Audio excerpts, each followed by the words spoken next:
Anne of Green Gables, Chapter 3. Marilla Cuthbert is Surprised. Marilla came briskly forward as Matthew opened the door. But when her eyes fell on the odd little figure in the stiff, ugly dress, with the long braids of red hair and the eager, luminous eyes, she stopped short in amazement. "Matthew Cuthbert, who is that?" she ejaculated. "Where's the boy?" "There wasn't any boy," said Matthew wretchedly. "There was only her." He nodded at the child, remembering that he had never even asked her name. "No boy? But there must have been a boy," insisted Marilla. "We sent word to Mrs. Spencer to bring a boy." "Well, she didn't. She brought her. I asked the station master, and I had to bring her home. She couldn't be left there, no matter where the mistake had come in." "This is a pretty piece of business," ejaculated Marilla. During this dialogue, the child had remained silent, her eyes roving from one to the other, all the animation fading out of her face. Suddenly, she seemed to grasp the full meaning of what had been said. Dropping her precious carpet-bag, she sprang forward a step and clasped her hands. "You don't want me!" she cried. "You don't want me because I'm not a boy. I might have expected it. Nobody ever did want me.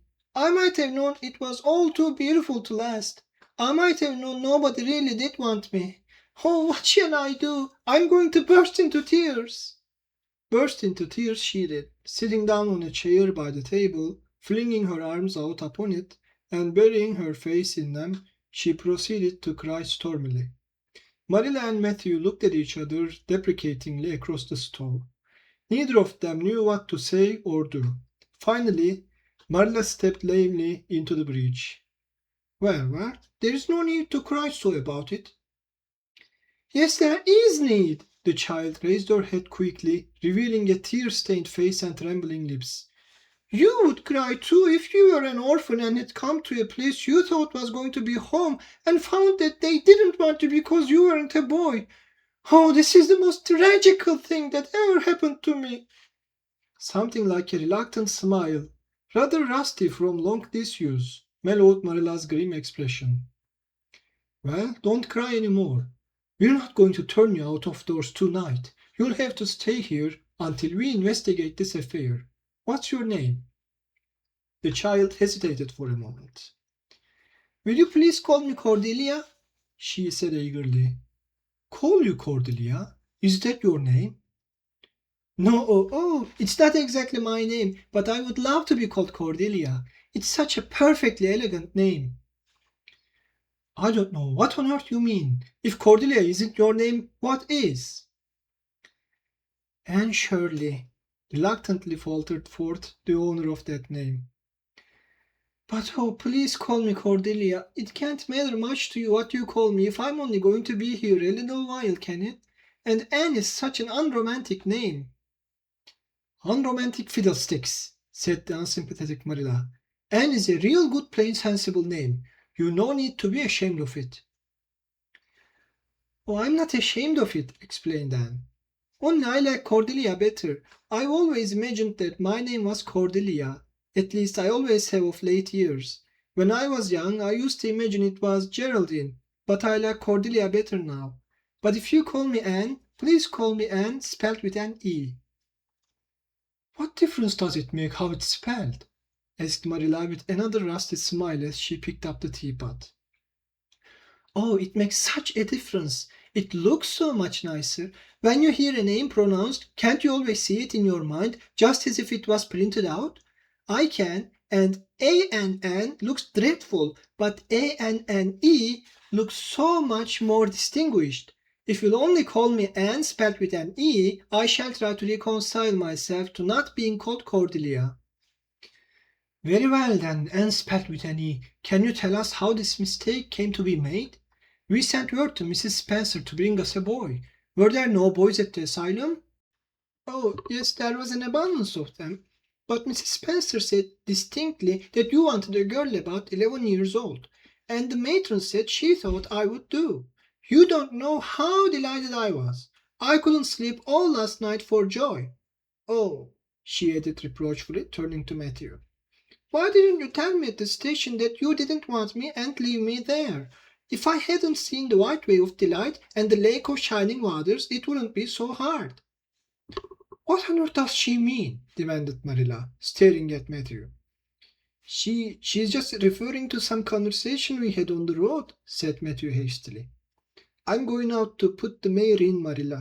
Have tea ready when I come back." "Did Mrs. Spencer bring anybody over besides you?" continued Marilla when Matthew had gone out. "She brought Lily Jones for herself.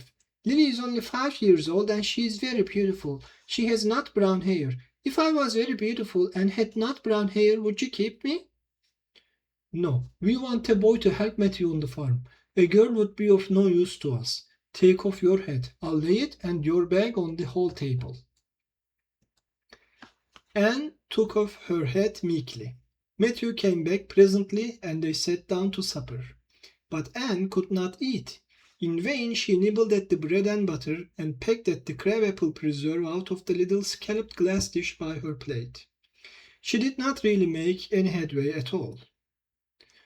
"You're not eating anything," said Marilla sharply, eyeing her as if it were a serious shortcoming. Anne sighed. "I can't. I'm in the depths of despair. Can you eat when you are in the depths of despair?" "I've never been in the depths of despair, so I can't say," responded Marilla. "Weren't you? Well, did you ever try to imagine you were in the depths of despair?" "No, I didn't." "Then I don't think you can understand what it's like.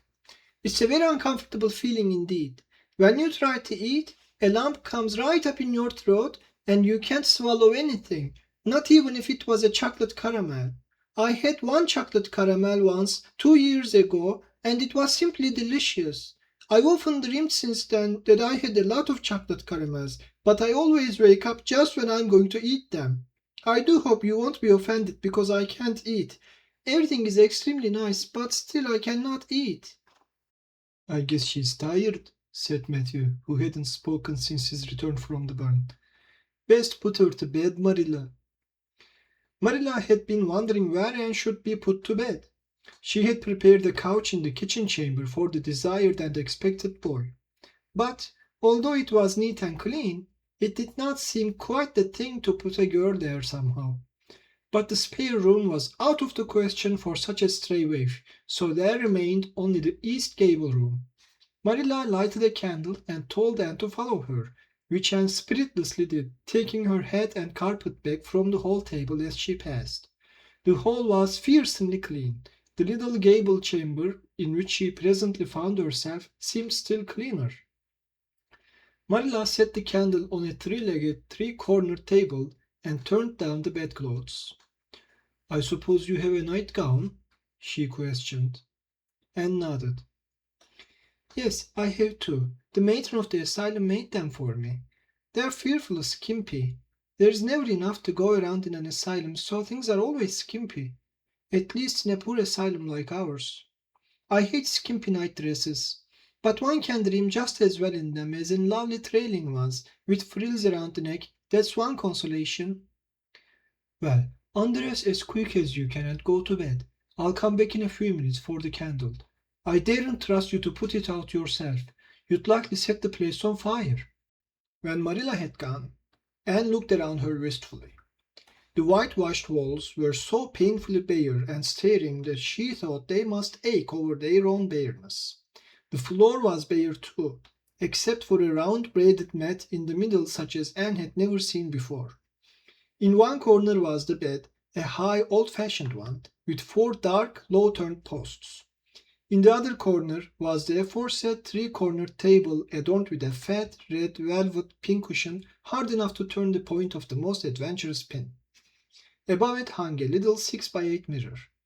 Midway between table and bed was the window, with an icy white muslin frill over it, and opposite it was the washstand. The whole apartment was of a rigidity not to be described in words, but which sent a shiver to the very marrow of Anne's bones. With a sob she hastily discarded her garments, put on the skimpy nightgown and sprang into bed, where she burrowed face downward into the pillow and pulled the clothes over her head.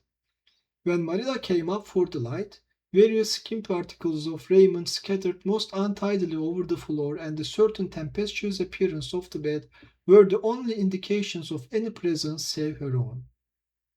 She deliberately picked up Anne's clothes, placed them neatly on a prim yellow chair, and then, taking up the candle, went over to the bed.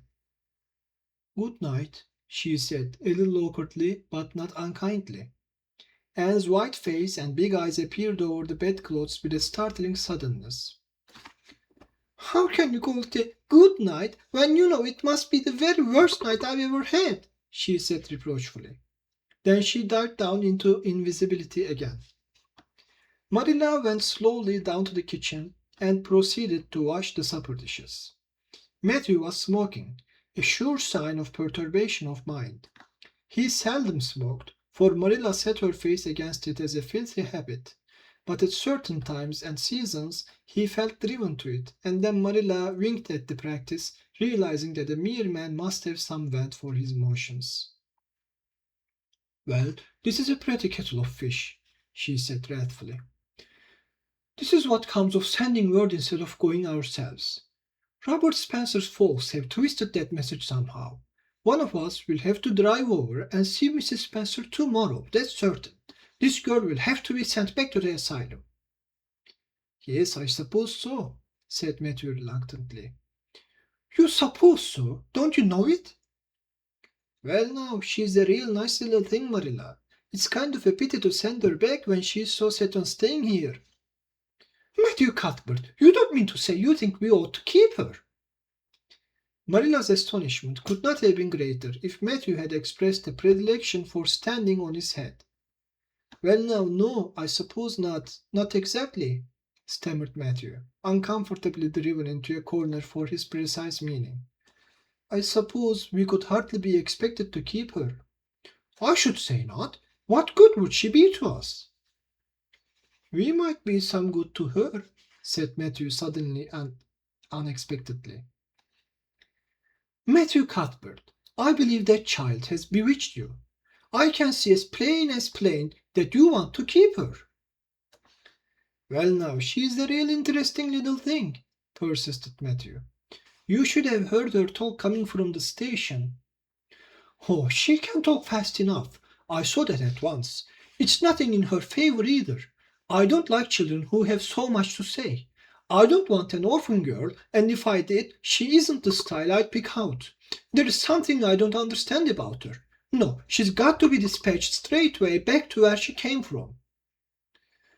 "I could hire a French boy to help me," said Matthew, "and she'd be company for you." "I'm not suffering for company," said Marilla shortly, "and I'm not going to keep her."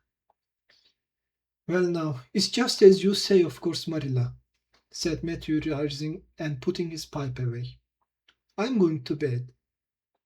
To bed went Matthew, and to bed, when she had put her dishes away, went Marilla, frowning most resolutely. And upstairs in the east gable, a lonely, heart-hungry, friendless child cried herself to sleep.